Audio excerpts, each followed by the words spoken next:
Hour of the Time. He is also the author of the underground bestseller, Behold a Pale Horse. And the title of his lecture tonight is Treason, the Early Years. Please give a big hand for William Cooper.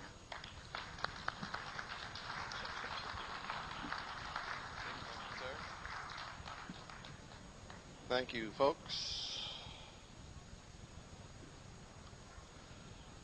I hope that some of you brought some paper and pens or pencils so you can take notes.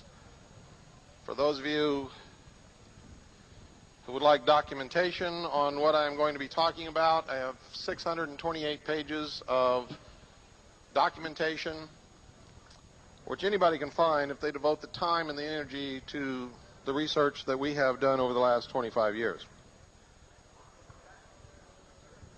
The package is about this thick. You can find it at our table in booth number 110. If you are a member of my organization, it's $70. If you're not, it's $82, I believe. It represents, as I've said, 25 years of research. It is the documentation from the beginning of the treason that's destroyed this nation. I think that if you can afford it, everybody in here should get that package. Actually, we didn't bring enough for everybody in here, but those of you who can afford it, please purchase that package. You're welcome to make copies of it and distribute it as long as you don't break it up. In other words, I give you that. I want you to copy the entire package. Give it to your local sheriff. Give it to everybody in your community who means anything and who cares about the Constitution, because it is the definitive proof that everybody's been looking for. A lot of people talk about this stuff. Nobody gives you any proof. Well, we've done it. If you don't take advantage of it, I don't know what to say about that, but we've done it. We've compiled it, and it's there for you. If you purchase the package, you have our permission to duplicate it as much as you want and distribute it, as long as you credit the Citizens Agency for Joint Intelligence for the original research. Now, tonight I'm going to talk about the early years of treason in this country, how we got where we're at. I'm going to lay the groundwork. Tomorrow night I'm going to talk about today, what's happening today, what we can do about it. Now, I'm not going to go all the way back several hundred years when this really started, with the organizations that it started with. I'm going to start talking about when it became to manifest in this country, the United States of America, that we began to lose our freedoms and our country. And we've been asleep through this process. And for most of my life, I too was asleep. We, in my organization now, call people who are asleep sheeple. We try to educate them into becoming real people once again. I want to remind you that sheep are always fleeced and then eventually led to the slaughter. And you don't want to find yourself in that position. Sheeple need a shepherd. The shepherds recognize a sheeple when they see one. And they're very quick to take that sheeple into their flock, manipulate it, feed it, herd it, shear it, and then eventually lead it to the slaughter, and the sheep appears upon the table. The first evidence that we can find of the destruction of the sovereignty of the American people began in 1913 with the passage of the Federal Reserve Act. This set the groundwork for a central bank in the United States, something that our forefathers had warned us against, to begin to destroy the money of the nation. Now, the law defines money as a dollar in this country. $1 in the law is specifically stated to be a specified measurement in weight of gold or silver coin. Now, notice I said gold or silver coin, not just gold or silver, but gold or silver coin. The Constitution specifically gives Congress the only authorization that there is to make or create money. The Constitution also says that no state shall make anything other than gold or silver coin in payment of debt. So, if you understand these things, then you understand that what you're carrying in your pocket right now is unconstitutional, illegal, counterfeit, is not money, cannot even be called currency. One of the first things that happened was they loaned the United States of America $100. That was real money, that was a real loan, interest-bearing, of course. Up until that time, the United States government had not needed to borrow interest-bearing money. They created money on the good faith and credit of the United States of America by printing United States notes backed up by gold and silver coin. The surplus was held in reserve by the United States government, and any United States silver certificate or gold certificate could be freely exchanged for the equivalent value in gold or silver coin at any bank in the country. Now, when the United States printed United States notes were not backed by gold or silver coin, but were backed by the good faith and credit of the United States. This was money that is supposed to be issued as a temporary currency in place of real money for a short period of time when the nation was in trouble, rather than borrow interest-bearing debt money. Now, I hope you can all understand what I'm talking about. With the creation of the Federal Reserve, it stopped all of that. Now, United States notes had not been printed up until that time since Abraham Lincoln printed United States notes in order to help finance the Civil War. When Abraham Lincoln was assassinated,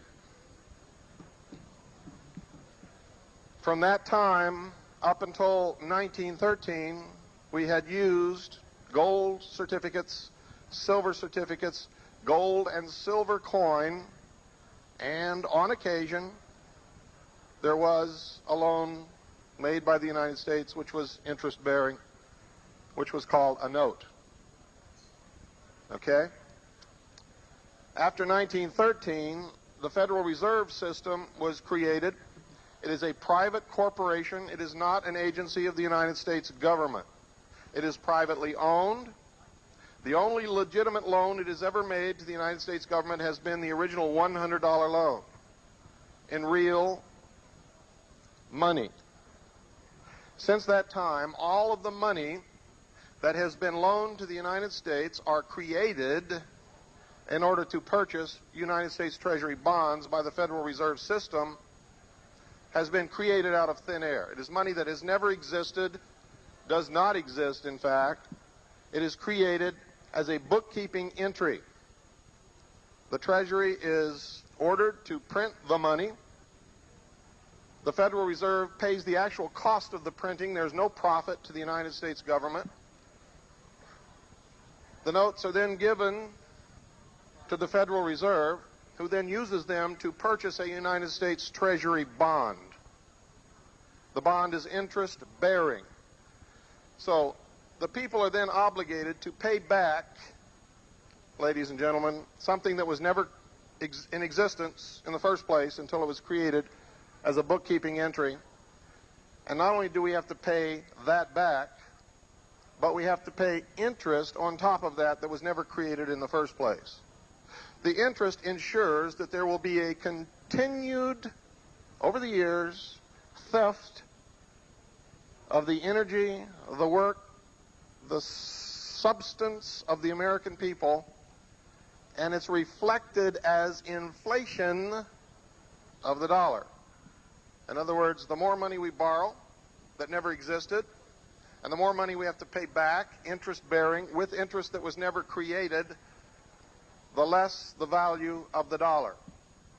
until we reach a point where when we started with a dollar that was valued at 100 cents, we are now at the point where that same dollar will only buy 10 cents worth of what it would have bought in the beginning. Does everybody follow me? So what happens is, I'm not going to take questions, folks, so don't bother raising your hand. I have 1 hour to cover a lot of ground. If I had more time, I would be happy to, but I don't. So what happens over a period of time, we are borrowing money and paying back more than we borrowed. Now, this begins to be reflected in our standard of living going down. Now, you'll see that this really didn't happen until two things happened. The American people had no concept of what was happening until two things occurred. One, gold was made illegal to own, and people were asked by the government to turn all of their holdings in gold into the United States government except for what was called numismatic or collector coins. At that point, gold certificates began to disappear. The second thing they did is go from silver certificates to Federal Reserve notes. And silver certificates began to disappear. And the third thing that happened was they debased our coinage. We used to have silver dollars, quarters, dimes, and these coins consisted of approximately 90% silver. Real silver, real money. The executive orders were signed. Real silver began to disappear from circulation. And in its place, we began to see these strange little things that look like real silver because, you see, they know the mentality of the sheeple. If they had issued copper coins, everybody would have complained. So instead of issuing just copper coins, they put a real thin layer of a silver alloy over the surface of these coins, sandwiching in between these thin layers of silver alloy copper. And the sheeple said, oh, well, looks the same as the old coin, so it must be worth just as much. The truth is it's the same as if they had issued just a copper coin, because that's what it is.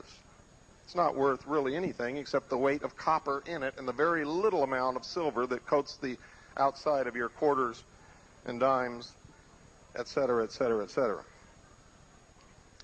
Now, the United States Code defines in the statutes at large the definition of a dollar as a specific weight of measurement in gold or silver coin. Doesn't say anything about dollars being paper, but it specifies that paper can be used in exchange for dollars when it can be readily exchanged for the value in gold or silver coin as currency.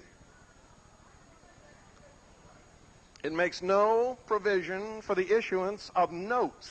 A note is an instrument of debt. It is not money. Never has been, cannot be exchanged for money. It's worth only what any fool is willing to exchange for it. Now, I know some of you understand this and have studied it. Many of you don't. The statutes at large say that it is against the law to debase our coinage. The penalty, ladies and gentlemen, for the debasement of the coin of the realm of the United States of America is death. In the law. Yet it's been done. No one has been charged, no one has been crimed, and certainly no one has been put to death except the American people who have accepted it. Now, with the first loan of $100 came more loans. And if you understand human nature, when money is readily available and it can be had without any hassle, people will take advantage of it and take it and spend it. And that's exactly what Congress did. Congress abrogated their responsibility under the law to be the sole creator of money. And notice I said money. What is money? Gold or silver coin in a specific measurement called a dollar.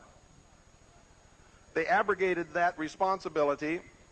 They delegated that authority, which they had no right to do under the Constitution, to a private corporation, a central bank called the Federal Reserve, which then debased our coinage, destroyed our currency, and began to issue debt notes, instruments of debt. Now, how did they do this? It's because in the time from 1913 until 1933, they loaned the United States money which it could not pay back. In 1933, the United States of America was, in all actuality, bankrupt. Bankruptcy was declared. The bankruptcy proceeding went through the courts. The President and the Federal Reserve pushed through Congress a law called the Trading with the Enemy Act in another form. This law had originally been created during World War I to punish Americans or anyone else who dealt with trading for profit with the enemy of the United States of America, which at that time was the Kaiser's Germany. When they realized the United States was bankrupt, and this was by design, this was no accident, they brought out the old Trading with the Enemies Act. It was instituted by executive order by the President of the United States, who at that time was Franklin Delano Roosevelt, the great darling daddy of all socialists. And socialism sucks. Now, the reason for this is because for a long, long time, they had tried to come up with a plan, a way to subjugate the American people and put them into bondage so that they could be controlled, to bring about what they call the New World Order. The term New World Order is not new at all. Neither is the New Age. The New Age is really the Old Age. It just keeps occurring over and over and over again with new people, new sheeple, actually, who buy into it. Now, when this occurred, and when the President signed the executive order implementing the Trading with the Enemies Act under a declaration of national emergency because of the state of the economy in the bankrupt United States of America, which most Americans don't even know this occurred, there was a clause in there that was left in there exempting the American people from being called the enemy. In 1937, I believe it was, a new executive order was issued where this clause was left out, in effect, making the American people the enemy. We have been the enemy ever since. Everybody in this room has lived since their birth, if you were born after 1933, under emergency rule. In other words, folks, since that date, you have had no constitutional rights whatsoever. The law granting the President of the United States extraordinary emergency powers in time of national emergency abrogates your right to protection by the Constitution of your Creator-endowed rights. That's when the flag with the gold fringe began to appear. That's when our courts ceased to function as common law courts and became courts in equity under admiralty jurisdiction. That's when things like civil rights began to appear. That's when laws began to be passed abrogating what we had always thought of as things that could not be infringed upon. That's when our right to own property ceased to exist. In 1938, you saw the whole structure of the government change. You saw bureaus cropping up that never existed before. You began to see things like warrant deeds and certificates of title, telling you that yes, a title exists, yes, a deed to that property exists, but Mr. Sheeple, you don't own it. You see, the true owner holds the title. The true owner holds the real allodial patent deed, which is what you should have if you really owned your property, your home, your land. If you don't have an allodial patent deed to your home and your land, you do not own that land. It's owned by the state. Because at the time the bankruptcy was declared, to bring the United States back into solvency as a government, to be able to pay its debts and function as a government, all of the resources and property of the United States of America was pledged as collateral. All of it. That's when birth certificates were required to be issued, ladies and gentlemen.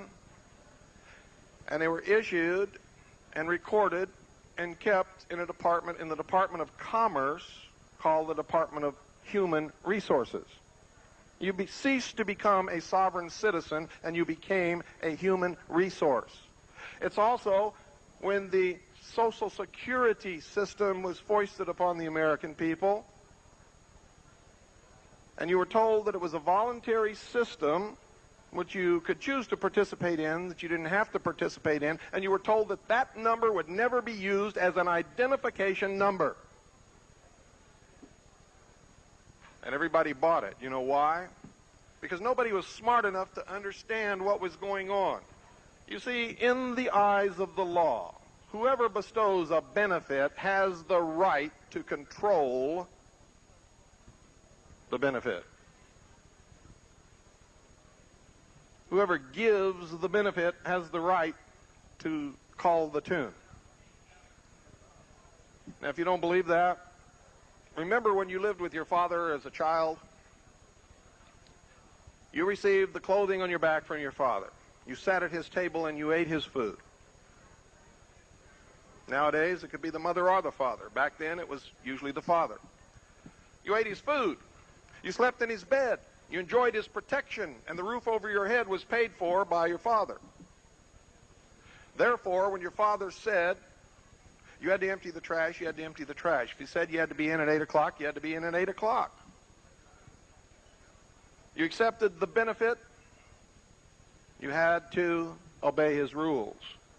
It's no different with the government. When you accepted the Social Security system and you signed up for it and received a Social Security number, you became a taxpayer. You became a 14th Amendment citizen of the federal government, residing within the boundaries of the Federal District of Columbia and any territory owned by the federal government. You gave up your sovereign rights as a sovereign citizen of the sovereign state where you were born.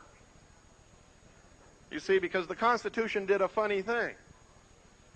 It created this federal district where the government could reside, the second government, because the Constitution created two governments, and most people don't understand this. There is the government formed by the unification of the several states for their mutual benefit and protection, and then there's another government that was formed by the Constitution to be the seat of this government. And this government, this second government, the Constitution specifically states, Congress shall legislate in all cases whatsoever, which means Congress has full measure of law over the citizens of that second government. They have no constitutional rights. Whatever Congress decides is the law for those people is the law for those people. Now, this government, this second government, never had any citizens except government employees who lived and worked within that boundary until the 14th Amendment to the Constitution was created to deal with the recently freed slaves from the Civil War. They had no standing as citizens in any state in the nation. They were not born, for the most part, in those states. The ones who were born were kept from enjoying citizenship status by the constitutions of those states, which specifically stated you had to be free white property holder in order to be a citizen. So to give the blacks status, they created the 14th article and amendment to the Constitution. So you had two types of citizens. You had the freed slaves, and you had the government workers who worked for the federal government and resided within the boundaries of this bogus second government.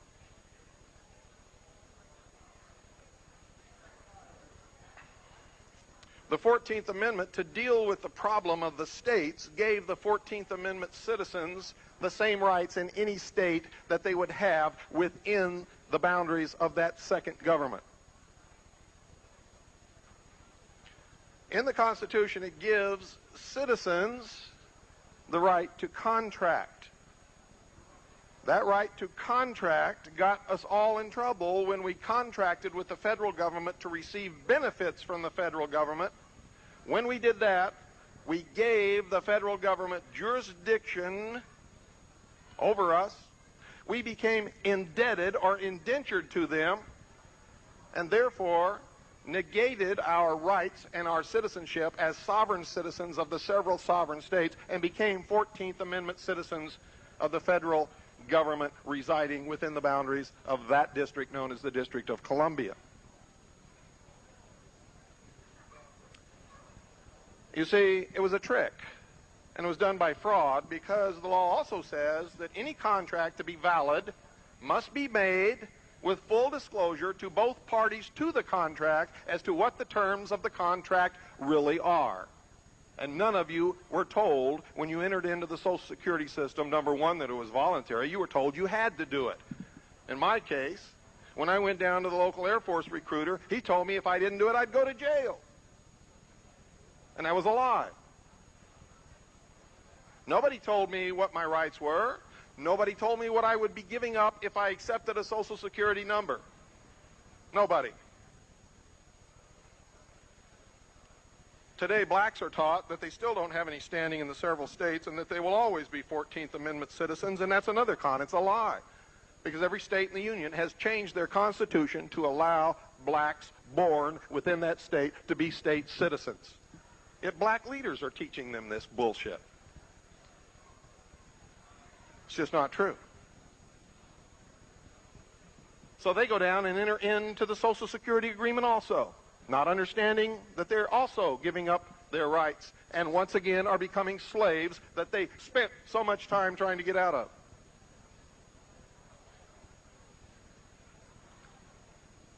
Most people in this country don't know it, but if you have a Social Security number, you are a slave right now. You're an indentured servant, indentured to the federal government, because you have accepted a benefit from them. You see, this country was established by our forefathers, knowing full well the foibles of human nature, as a grand experiment to find out if we were capable of being responsible and ruling ourselves. Responsibility means responsibility. It means you don't take handouts from anybody. If you can't tow your load, you drop by the wayside and you perish. That's the price of freedom. To be free, you must accept the responsibility that goes along with it. You must be productive. You must produce. You must take care of your own self. You must prepare for your old age. You must produce a family that can take care of you if you get sick or ill or can't make it anymore. You change their poopy diapers when they're young, and their obligation is to take care of you when you are old. And so the children are raised in a family where they see the old people. They learn the wisdom that they spent all their life learning. The grandparents have time to spend with the children, the grandchildren, the great-grandchildren. The children see these old folks die in the home, and so they are comfortable with birth, life, and death. And they're not afraid of it. They don't need a great benefactor of the state to take care of them. Socialists are children, folks. They're afraid of life. They're afraid of responsibility. They're afraid of death, and they don't believe in any God, so this is it, and they need the protection of the all-powerful state. They are children.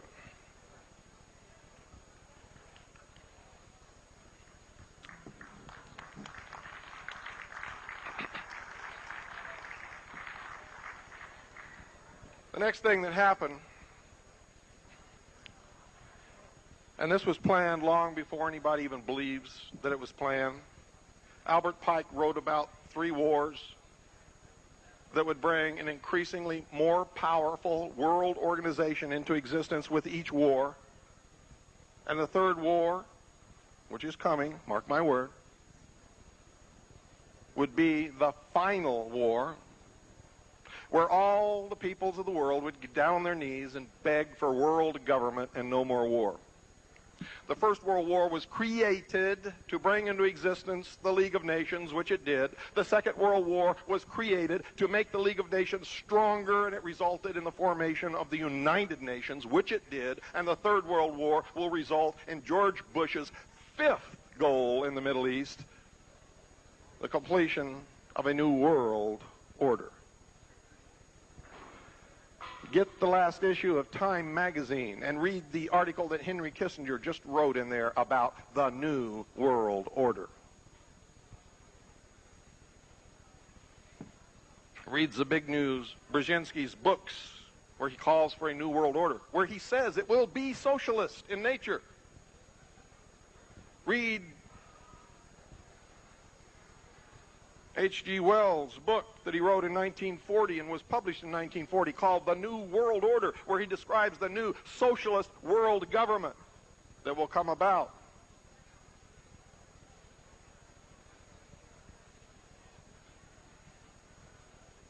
None of this is new.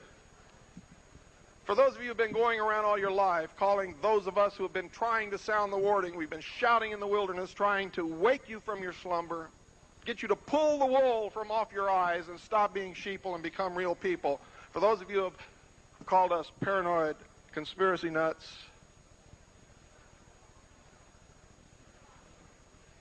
I want you to re-examine the real facts and the real evidence. Stop being Archie Bumper. Stop telling me not to confuse you with the facts because you already know what you believe. Because we are on the edge of a precipice over which you don't want to go, believe me. We're at the end, folks. The end of freedom is here now. You no longer have any constitutional rights protected by the Bill of Rights under the Constitution. You, in fact, legally, technically, within the law, have no constitutional rights whatsoever. Remember, not so long ago, this is the nation that produced a military attack on a church in Waco, Texas. And the American people accepted it. Accepted all the excuses and the reasons why it was done. And I even heard Christians, people who call themselves Christians, saying, oh, they're just a bunch of religious fanatics, they deserved what they got. Forgetting that our forefathers came and founded this country to escape religious persecution. Most people don't even know what this country is or what it's about. They don't remember or were never taught the ideals that this country was founded upon. And what breaks my heart is most people don't even seem to give a damn.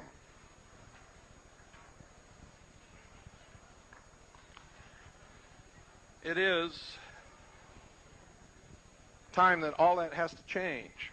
You see, it's either going to change or we're all going to be real slaves.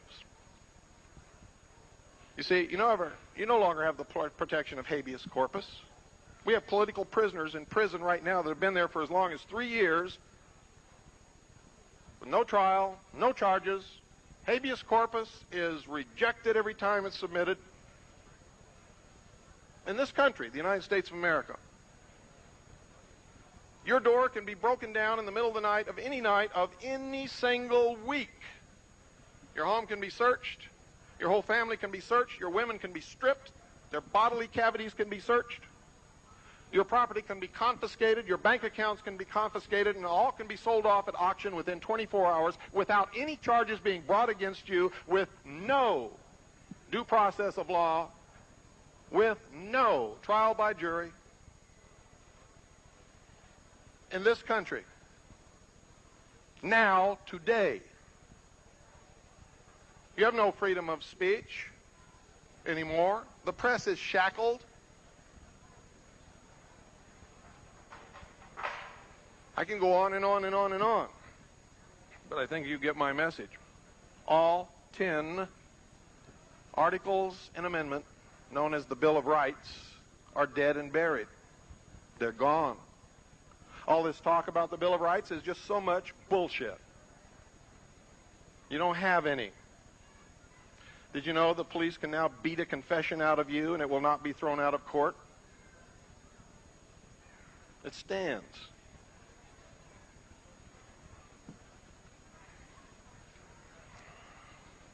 Next thing that happened, folks, before World War II even started, we have the evidence that they had planned the United Nations and the division of post-World War II world had already been made.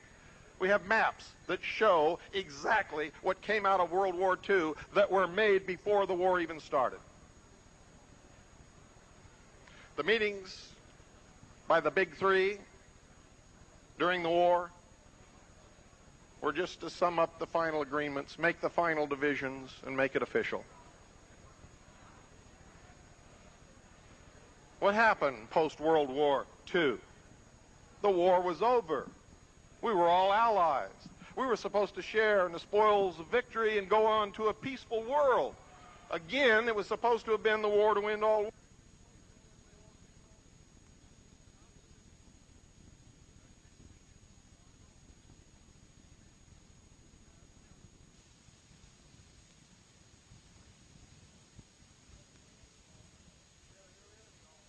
We had a new enemy all of a sudden, just appeared out of nowhere. It was called the Soviet Union. And an iron curtain was lowered. And walls were built. And taxes were raised to fund great armies and keep them standing against the Constitution, because most of you don't even know that the Constitution of the United States of America only authorizes one standing military force, and that's the United States Navy. All other military forces in this country are illegal, unconstitutional, except in time of war. But how else could they justify getting rid of the militia? How else could they justify taking the guns out of the hands of the American people? Because in the 1920s, in the writings of the New Age magazine, the official organ of the Supreme Council of the 33rd degree of the Scottish Rite of Freemasonry, Southern Jurisdiction, headquarters 13 blocks from the White House, they began to outline in the 20s the process for disarmament of all nations of the world. They also outlined the formation of a public school system with mandatory education for all children in the United States of America. And I can go on and on and on and on. We have them. It's documented. It's in their words, in their writings, in their publications.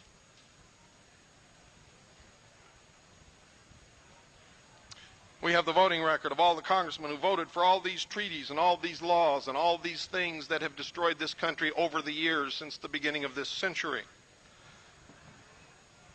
Harry Truman was probably one of the greatest traitors that's ever lived in this country. At the time he was president, the American people knew he was a traitor. They knew what he was doing. They talked about it in public forums. They published newspaper articles and books condemning what he was doing. But over the years, people have forgotten that. And those in power have taken those books and those pamphlets and those newspaper articles and those magazines out of the shelves of your libraries, so you don't even know about it if you were just a child or were born after that time. And now the socialists have published a big, thick book called Truman, glorifying him and his accomplishments. And the socialists claim that he is one of the greatest presidents of all time. Why? Because he is the one who made their dream of a new world, one world, totalitarian socialist government possible. You see, the first steps committed by the debasement of our coinage, by the destruction of our economy, by the constant and continual inflation of our dollar, by the destruction of our right to own property, by the use of debt money, instruments of debt called notes. Look up the definition of notes in your dictionary. You won't see the word money mentioned there. While that put us in a system of slavery through debt, This act finally took away the nation, took away the sovereignty, destroyed the entire concept of a Constitution and Bill of Rights. When Harry Truman signed the United Nations Treaty and had it ratified by the Senate and then pushed through the United Nations Participation Act, which I bet nobody in this room has ever read, nor do I bet that hardly anybody in this room has ever read the United Nations Charter or the resolutions which have been passed. Maybe some of you have, but I doubt that most of you have. Nor do you understand the implications of that act, nor have probably most of you read Article 6 of the Constitution, which specifically states that any treaty entered into by the United States of America becomes the supreme law of the land. The executive branch has interpreted Article 6 to mean that they can even subrogate the Constitution.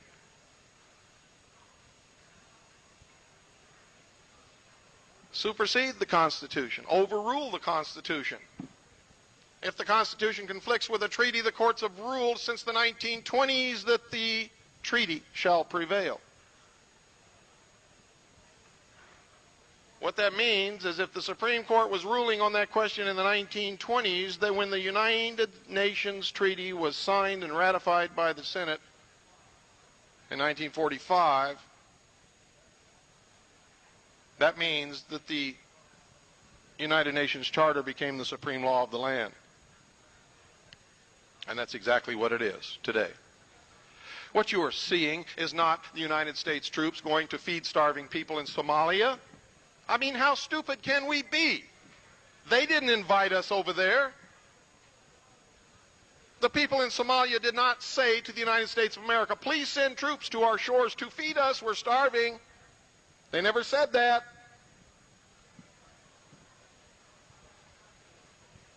But catch this, folks. I spend a lot of my time just laughing my head off at the stupidity of the sheeple. Our troops invade a foreign country with the intention of shoving food down their throats. It was an invasion. You see, we went uninvited. How would you like the Somalis to send their Army, Navy, and Air Force to our shores to shove food down our mouth? And then when they began, as patriots, to defend their soil, we were told that the Somalis, warlords, not patriots, mind you, but warlords, had instigated unprovoked attacks upon our benevolent soldiers who went over there to feed them. We were invaders. Their patriots resisted our invasion. We labeled them warlords and called their attacks unprovoked. And I say to everyone who has spouted that nonsense, bullshit. You are liars, you are deceivers, you are manipulators, and to the sheeple of this nation, I say, if you don't straighten up your act, you're going to get exactly what you deserve.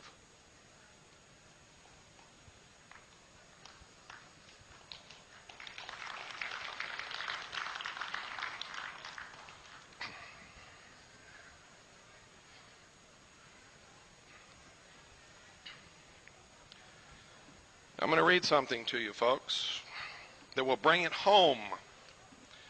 This is an official document of the State Department of the United States of America entitled Our Foreign Policy. It is Department of State publication 3972, General Foreign Policy Series 26, released September 1950, Division of Publications, Office of Public Affairs. It is signed by Harry Truman. At a time when the duties of citizenship fall heavily on thousands of young Americans, there is a duty that all of us can and should impose on ourselves to be well informed about the problems that face our country, to weigh the facts, to understand the issues, and to form our own opinions and judgments. This is not an easy undertaking, but it is necessary if we Americans as a people are to exert our full influence for peace and freedom and justice. The following brief survey of American aims and policies was prepared at my suggestion I think it is sometimes useful to sum up and set down as simply and clearly as possible what we are after in our relations with other governments and their peoples. It is not possible, of course, to tell the whole story of American foreign relations in these few pages. But if the part of the story that is told here contributes something to your understanding, if it leads you to other sources of information, and if it helps you to form sound judgments, then it will have served its purpose. Signed, Harry Truman. Our foreign policy, its roots. There is no longer any real distinction between domestic and foreign affairs. Do you understand the implication of that? There's no longer any distinction between our domestic and foreign affairs. Practically everything we do, the way we tax and spend our national income, the way we run our public and private business, the way we settle the differences among ourselves and with other nations, what we say in our newspapers, over the air and on public platforms, our attitudes toward each other and toward other peoples, all these things affect not only our security and well-being at home, but also our influence abroad. All these things go into the making of the character, the personality, and the reputation of the United States. Out of all these things grow the foreign policies of the United States. Policies are an expression of the national interests.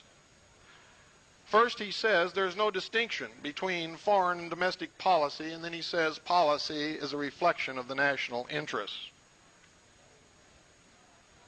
That is a way of saying that our policies reflect what we are and what we want. During the 175 years since we became a nation, our national interests have changed in some ways, but their general character has remained constant. Here are some of the values that have persisted all through our history. We are an independent nation, and we want to keep our independence. Remember that he said that, and then listen to the following words. We attach the highest importance to individual freedom, and we mean to keep our freedom. We're a peaceful people, and we want to get rid of wars and the threat of wars. Now you're beginning to see where this is leading. We have a comparatively high standard of living. We want to raise the standard so that everyone in the United States will eventually have a chance to earn a decent, secure living. We are a friendly people. We have no traditional enemies, and we want to be on good terms with every other people. These are the things on which Americans, with all their different points of view, are most likely to agree. It is the job of the government as the agent of the people to promote these national interests. The federal government, as the agent of the people, continually has hard choices to make. It is the job of the government as the agent of all the people to try to harmonize group and sectional interests on the one hand with national interests on the other. There has never been a time in our history when we could go about the business of promoting our national interests free from the threat of destructive forces. Some of these forces are inside the country. They stem from groups that oppose the national interests. That sound like freedom to you? You oppose what the government wants to do, and now you're a dangerous group that opposes the national interest. It gets better, folks. It gets much better. They stem from groups that oppose the national interests. Some Americans have a view of life that conflicts with the basic propositions on which our democracy was founded. This was never a democracy, folks. That is a code word for socialism, and don't ever forget it. On which our democracy was founded. Some try to profit at the expense of the freedom or well-being of others. Some hostile forces have been outside our country.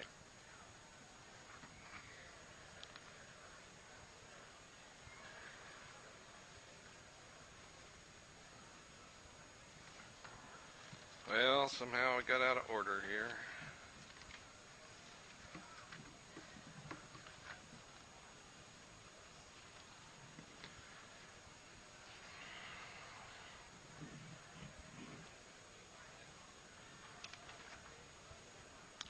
Having made the radical adjustment in their thinking, the American people began to consider in earnest this problem, how to make their exposed position comfortable and safe for their free society.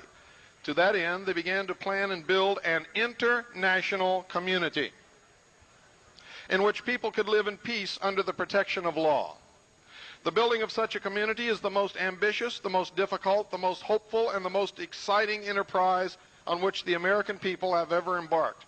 Now notice they keep saying the American people. The American people had absolutely nothing to do with any of this. Opposed it at the time. Viciously opposed it. Harry Truman was known throughout this nation as the greatest traitor that ever lived.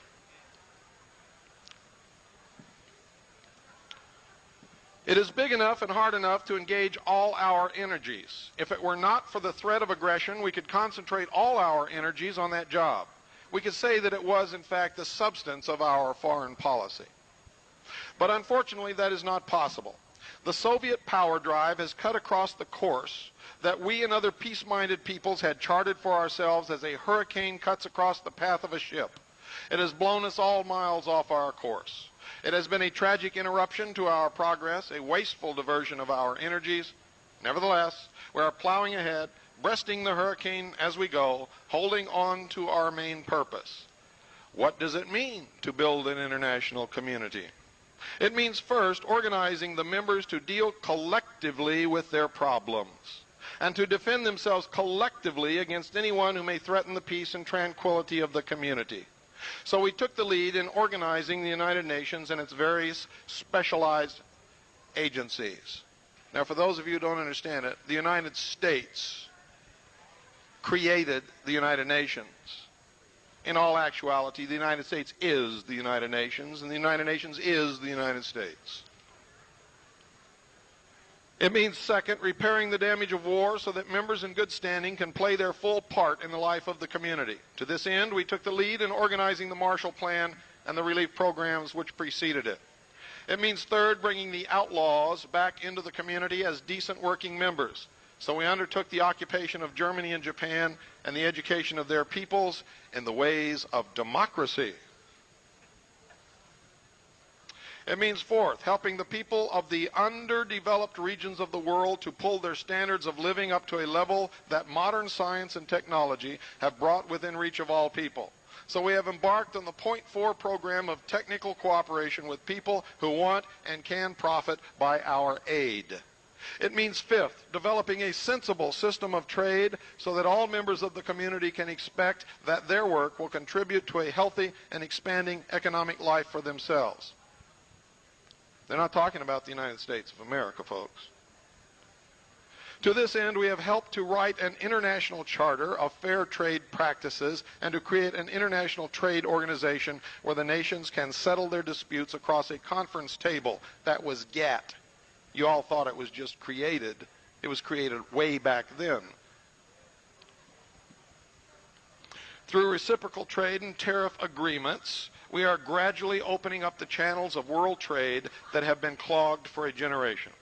All this is only the bare outline of an international community. Nobody can predict where the experiment will lead or how long it will take. It may in time lead to the international control of all armament, which is essential. It may lead eventually to a form of world government, which is a possibility that excites the imagination. No conspiracy? I say you better rearrange your brain cells, ladies and gentlemen. The conspiracy has been in place for many, many, many years and is working wonderfully for the conspirators and is right on schedule. For those of you who believe in gun control works. Hitler, Stalin proved it.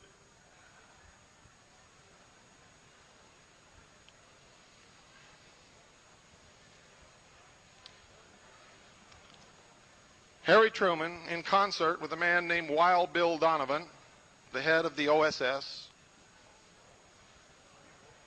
both of whom were members of the secret societies that are bringing this about. Wild Bill Donovan was a Knights Templar and a member of the Knights of Malta. Harry Truman was a 33rd degree Freemason of the Scottish Rite Southern jurisdiction and had been the Grand Master of the Grand Lodge of Missouri.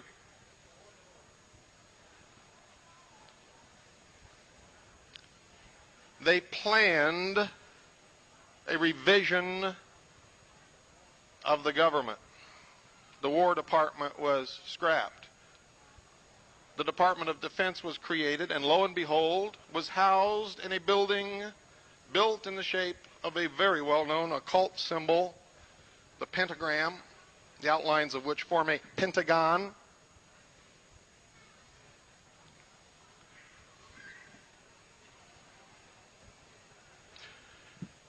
They created together the wording and the substance of the National Security Act of 1947, passed it through Congress. They created the Central Intelligence Agency, which began to recruit heavily from several different sources, all occult in nature: the Skull and Bones at Yale, the Scroll and Key at Harvard, and Brigham Young University in the state of Utah. The goal of these organizations, ladies and gentlemen, was to work behind the veil of national security to destroy the sovereignty of this nation and all other nations and make the dream of world government a reality. How do I know? Because I was a part of it. I was a member of the Office of Naval Intelligence, and that's where I began to open my eyes and see the reality of the world. I decided not to be a part of it. I left so that I could work and research and bring you this message at some point in my life, which I began to do around 1988, after realizing that there was no other course for me or for you, irregardless of what dangers lie for me or for you or for the nation. For all intents and purposes, the nation died a long time ago. The Constitution was shredded and thrown in the trash can a long time ago. It breaks my heart to see people revere someone like Lieutenant Colonel Oliver North as a national hero when he was exchanging arms for drugs, when he was developing a plan to suspend the Constitution of the United States of America,